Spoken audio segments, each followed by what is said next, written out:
afternoon, ladies and gentlemen, and welcome back to another episode of Crossing the Line. I'm your host, Matt Entrican, and with me is Sean. Oh, what's This up? is where you're supposed to give your intro. Sorry, man. Ever since this weekend, I've just been so in the moment and just so in my own head because this weekend was just so awesome. What do you mean? What did you do this weekend? I went to Coachella, man. I went to Coachella this weekend, and oh man, just the experience, the emotions. It was. I'm not gonna say I got elevated on a different form of thinking, but I really did. I mean, you didn't go to Coachella though. Really? Wow. So who was the main performers? Who did you go see? I mean, dude. I mean, when you're at Cella, oh, I mean, those who've been to Coachella, we just call it Cella. When you go to Cella, we're all the performers, we're all experienced, because we're all just sharing it together, man. We're just sharing the experience. So there's not one performer you can remember? What's that? Sean, did The you performers? I mean, there was Hair Bill Beyonce. Hair Beyonce? Is that what you said? Yeah. Sean, did you actually go to Coachella? No, I didn't go. Did you just make all this up so it seemed like you did something cool this weekend? I had to work, man, and it was so boring. I made it up. Yeah. I made it up. Should we just talk about sports now? Let's go to sports. Okay. Yes, let's just go to sports. Sounds good. I didn't go to Coachella. If I would have gone to Coachella, though, it definitely would have been a top 5 experience. Yeah. I was thinking I didn't even see it on your Instagram. I mean, I feel like it's a cardinal sin not to put Coachella all over your Instagram. I would have been arrested if I didn't put my Instagram. Yeah. But, that's what I it was would have been top 5 though. It would have been top 5. Top 5. It was cool for a second there. Yeah, it really had me was. going. It really was. All right, guys, welcome back to the main show. Today, in honor of the 15th anniversary of the famous Fenway pizza chuckler, the man who in 2007 during a Red Sox versus Angels game famously chucked a pizza at an innocent fan who had just interfered with a foul ball preventing an Angels outfielder from catching it. And so in tribute to this great fan moment in the history of sports, Sean and I have devised our own list of the top 5 fan moments in all of sports. Sean, are you excited? Oh, I'm thrilled. I mean, fan moments, it's just cool to see just because sports is such an interactive thing. So it's time for us to give the fans their due credit for all they've done for sports. Absolutely. The unsung hero, the 12th man, and they deserve their recognition too. Absolutely. It's not all about Mike Trout and LeBron. No, it's not. It's about the fans. Absolutely. So it's time for us to dive into this list, eh? Let's dive into it. Number 5 on our countdown, we have muscles for what? In a Mets game a few years ago, a man who looked quite strong, quite built, had a little bit of trouble opening a water bottle. Yeah, I remember on the live broadcast. It's a classic one. This guy absolutely swole all get out. And I believe it was his wife, actually, that handed him the water bottle. And it was about a 1.5 minute bout. And this guy could not get the bottle open, which isn't necessarily a fan's most shining, proud moment. No, but it was quite funny, and it's quite good for us to see. And it's time to give him a shout-out that he deserves. Absolutely. I mean, he brought to us a classic, an absolute classic of a fan moment, something that's entertained baseball fans in between innings for years. It makes you wonder if, to this day, if he's ever lived it down. How many of his fans, or if he's at a bar or something, someone hands a bottle, hey, can he open this? He's like, I can open the bottle, guys. I can do it. It's like, really? Because at the Mets games, you couldn't open the ball, man. His wife is never going to him again to open up a sauce jar. No. Pickle jar. In full circle, I think it's time for us to go to number 4. Let's go to number 4. In tribute, as for the aforementioned pizza chuck, we are naming the pizza chucker as the 4th best moment in sports history. As I said, it was at Fenway Park during a Red Sox and Angels game, and that day was a morning game for Patriots Day. And if you don't know this, in Boston, they open up the bars at 8 a.m., and people there just drink to excess, to say the least. And the people here involved did that to the ice. And there was also a rain delay, so they had even more time to drink. And so when this foul ball comes over, the two parties had been arguing and yelling at each other all game. And so this guy took the opportunity while he was distracted to chuck this pizza right at him. It's a perfect silhouette of the pizza where you can see exactly hit the guy in the gray hat right there. And not to mention, like, shout out to the broadcast team as well, because they went to the replay, obviously, like the little Jumbotron thing that they do for like the John Madden thing, and they just literally, in perfect time, released it, and the broadcast goes, "Here comes the pizza!" and it smacks the guy perfectly. It was a great fan moment. It's also a great broadcasting moment. So we get how many times do you think, if you're a broadcaster, you get to say in the course of your tenure, "Here comes the pizza"? You know, maybe once, twice, Yeah. max.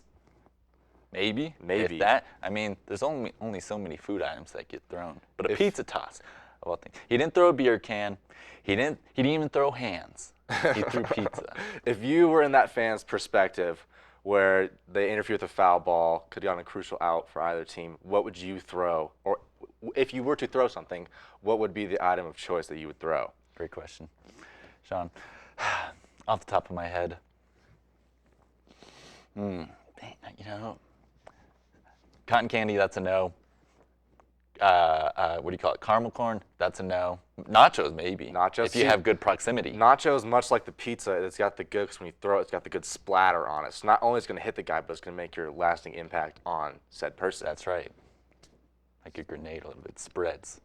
Exactly, because you wouldn't want to throw something sharp like a cotton candy, a little piece like that, because it may do some damage. You may have to send a guy to the hospital, which brings us in perfectly for our number 3 fan moment as we take a little trip to Iowa City, Iowa, to shout out the Iowa Hawkeyes and their famous Iowa wave they do at the end of every first quarter. The fans turn to the Children's Hospital, the hospital right in the shadow of Kinnick Stadium, and they give a wave to the fans at the Children's Hospital up there on the sky deck, who typically it's a lot of kids who unfortunately are suffering from terminal illnesses, but they get to watch their favorite Hawkeyes team, and they get a little wave after the first quarter. It's a great tradition, isn't it, Matt? Just beautiful. Melts my heart. It is. A little bit emotional. You know, it's good Big Ten football, because you don't see other teams like Ohio State, Penn State, not doing anything like that. That's the Iowa difference, Matt. The Iowa difference. Can't argue with that. Not great football, but Okay. Okay. Come on. Not great football in Iowa. Big Ten. It's all about it's the SEC and then everybody else. This is getting a little. You're throwing some heat at me right now. We're supposed to be shouting at the fan moments, and you're coming at me with some hostility, saying that Big Ten football is not quality football. Is that what I'm hearing? I am paying tribute to the quality gestures from the fans. But the football. Did you see them play last year against Nebraska? They were lucky to be a top 25 ranked. They still, hey, top 25. That's all that really matters at the end of the day. All right, and that's going to bring us to our number 2 fan moment. We call it Dad Reflexes. We are shouting out this dad from a baseball game. Let me tell you guys, not all heroes wear capes. As a batter who on a swing and miss loses control of his bat as it gets flung into the stands. But this dad here, as you can see, heroically prevents the bat from colliding with his son's young, beautiful, innocent face. That's a meaty forearm right there too. Like that wasn't even close to getting through to hitting him son right in the. That would have squared him up in the dome. Someone should ask that guy to open the water bottle. Absolutely, he would have been able to do a hook, line, and sinker. But not. I mean, it's a great play by the dad. Great play on him. That's SportsCenter top 10 moment right there. Yeah. But you also have, it's a little humorous to see how completely oblivious his son was. Where he was obviously looking down on his phone or whatever he was doing. That would have squared him up square in the nose. He was looking at that bat saying, this is the end. This is not doing well for me. What a ride we've had. All-time forearm right there, though, from the dad, though. Hell of a forearm. That forearm, I think, deserves to be in Cooperstown, if you ask me. Absolutely. And, Steve, I guess, keep on topic of kids making good plays at experiments. That brings us to number 1, which all-time fan moment. Possibly all-time sports moment, and this kid is going to go down in history. It's a little bit, so basically, this kid, the smooth operator, the smoothest man, 6-year-old this on the face of the planet, catches a fly ball. He already had a foul ball or previously obtained ball in his hand. The one he catches, he gloves, does a little switcheroo, and then hands the backup ball to the attractive ladies in the row behind him. This is good for many reasons, Matt. 1, clearly, this was a pre-thought-out plan from Mr. Smooth Operator. He's like, I already have 1 ball.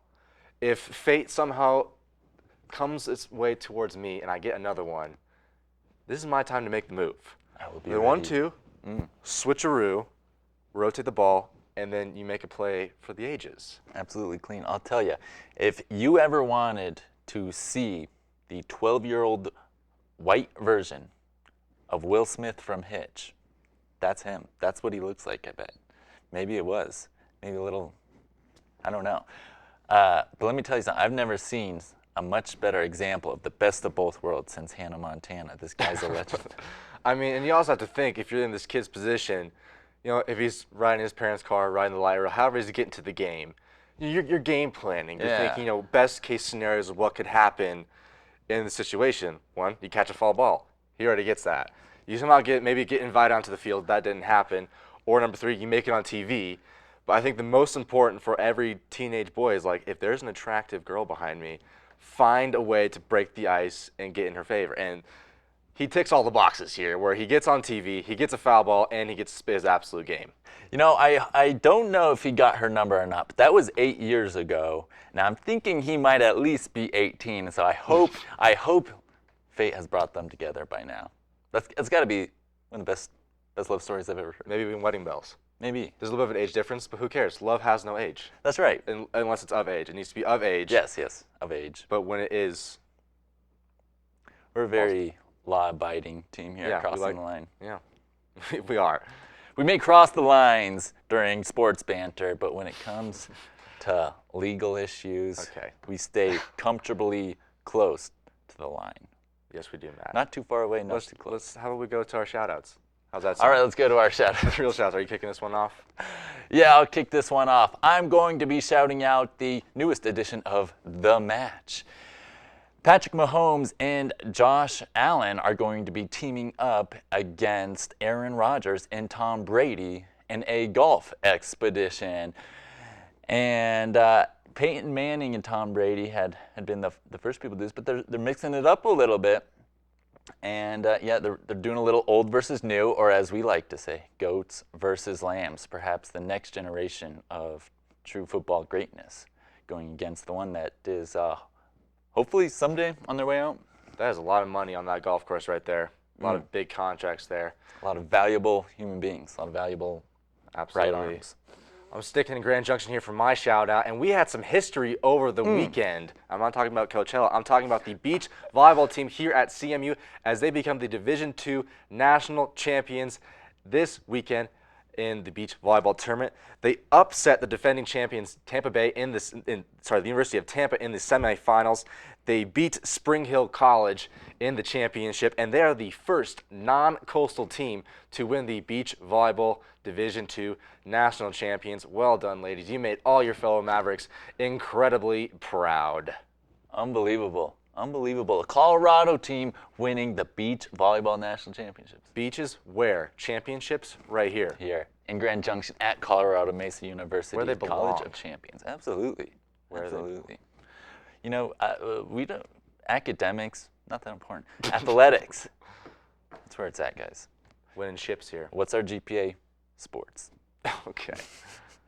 All right, guys, that's going to do it for us on this week of Crossing the Line. Stay tuned next week for an extra special. It's going to be a good one. See you next week. Peace.